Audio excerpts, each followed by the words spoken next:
Bunda,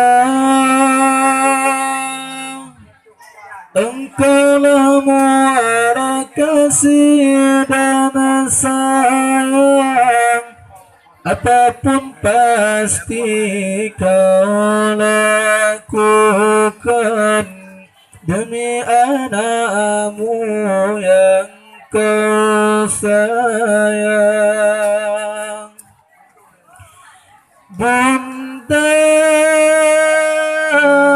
tak pernah kau berharap budi balasan atas apa yang kau lakukan untuk diriku yang kau sayang.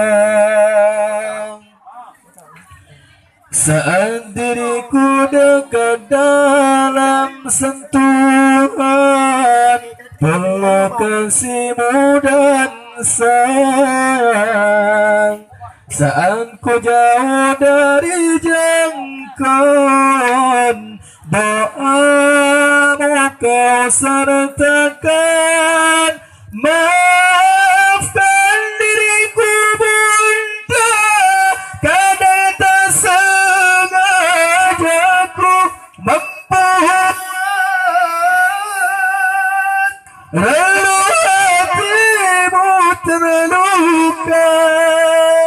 Ku ingin kau tahu Bunda, betapa ku mencintaimu lebih dari segalanya. Ku mohon restu dalam langkahku, bagi aku seiring doamu. Bunda, tak pernah kau berharap budi balasan atas apa yang kau lakukan untuk diriku yang kau sayang. Saat diriku dekat dalam sentuhan peluk kasihmu dan sayang, saat ku jauh dari jangkauan doamu kau sertakan. Maafkan diriku Bunda, kadang tak sengaja ku membuat